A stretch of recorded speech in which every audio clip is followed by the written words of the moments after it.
او دس پس دا دعا وای اشهد ان لا اله الا الله وحده لا شریک له واشهد ان محمدا عبده ورسوله او دسیو کو دا دعا ویللا حدیث مبارک کے راضی د پارا اتواڑا دروازی د جنت کولوش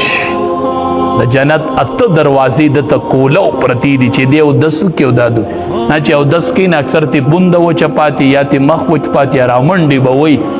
او مانزه ته بودريږي او مټي به بره نا اسباغ الوضو کامل او دس کوا الله گناهو نریږي چې تا او دس تکینه وی الله را نوز کچ کچ گناهو نه معاف کوي او دس ختم کی خکلے وی اشہد ان لا الہ الا اللہ وحدہ لا شریک لہ واشہد ان محمدا عبدہ ورسولہ اتدارو اتوارا دروازی ورطا دا جنت کولاو شول نچی پینزا ٹیمہ تدا کے ہوتا تا پینزا ٹیمہ دا جنت ات دروازی کولاوی او صغیرہ گناہو نا دی پاو دس معاف کی گی او دا کبیرہ نا توبہ و باسا نو جنتی بای جنتی بای مونږ حقیقت نه دی پیژندلې د اودس مونږ حقیقت نه دی پیژندلې د مانزه مونږ حقیقت نه دی پیژندلې د مسجد یو صحابي وای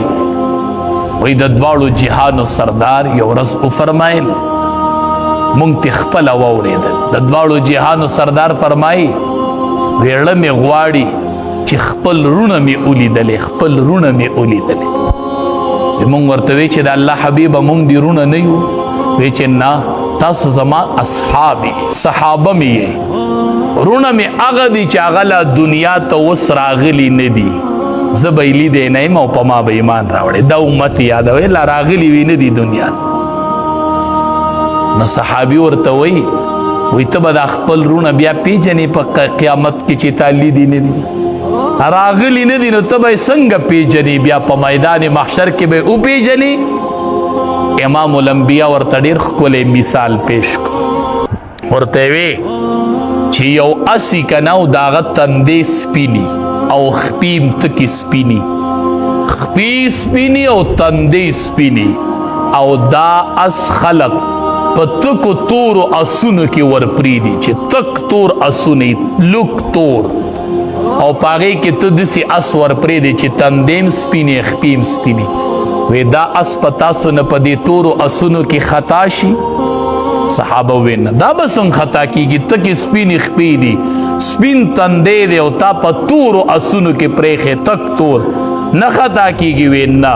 وی دقه شان به زما اغرونه په میدان محشر کې پاسی نو دا اودس ته اوبه چې په کومو ځایونو لګېدلې دي نو دا ټول به پړق کوي نو زه به یې د لرې نه پېژنم چې دا هغه دی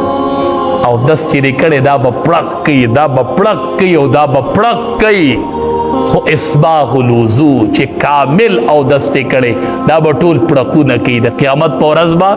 دې سنګلې پورې دا لاس پړقه کوي وی دا قشان بای دا او دستا اندامون پڑقا کی او زبای او پیجنم چه دا زما اغرون دی دا زما اغرون دی دا بای پڑقا کی پڑقا